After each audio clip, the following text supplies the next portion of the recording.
దేవుడు నవ్వుచున్నప్పుడు. నేటి వాక్య భాగం కీర్తనలు 2వ అధ్యాయం 1వ వచనం నుండి 12వ వచనం వరకు చదవండి. దేవుడు నవ్వుతాడంటే మీకు ఆశ్చర్యంగా ఉందా? ఆకాశమందు ఆసీనుడగువాడు నవ్వుచున్నాడు. ప్రభువు వారిని చూసి అపహసించుచున్నాడు. దుర్బులైన రాజులు, అధికారులను తనకు వ్యతిరేకంగా సమకూడి ఆలోచన చేస్తూ తన సర్వాధికారిని తృణీకరించడం చూసి ఆయన నవ్వుతున్నాడు. తన అధికారానికి లోబడకుండా మనుగడ సాగించలేని మానవులను చూసి ఆయన నవ్వుతున్నాడు. మానవుడు దేవుని స్వరూపంలో చేయబడ్డాడు. అతడు ఆయనపై తిరుగుబాటు చేస్తున్నాడంటే అతడు తనపైనే తిరుగుబాటు చేసుకున్నట్లే.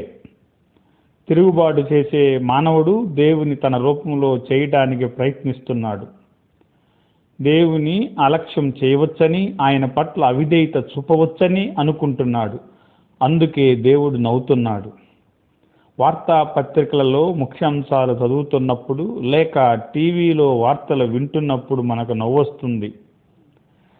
ప్రపంచమంతటా ఎక్కడ చూసినా సంక్షోభాలు, లోకం దేవునికి వ్యతిరేకంగా ఏకం కావటం మనం చూస్తున్నాం.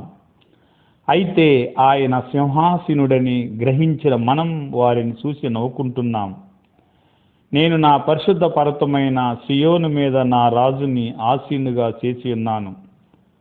యేసుక్రీస్తు దేవుడు నియమించిన రాజు.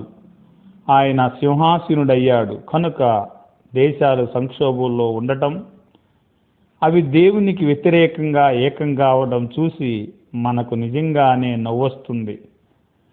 వారు ఓడిపోయే యుద్ధం చేస్తున్నారు. యేసుక్రీస్తు ఇసుమంతటిపై సింహాసీనుడయ్యాడు. క్రైస్తవులమైన మనం కూడా ఆయనతో కూడా ఆ సింహాసనంపై ఆసీనులమయ్యాం. Praise the lord.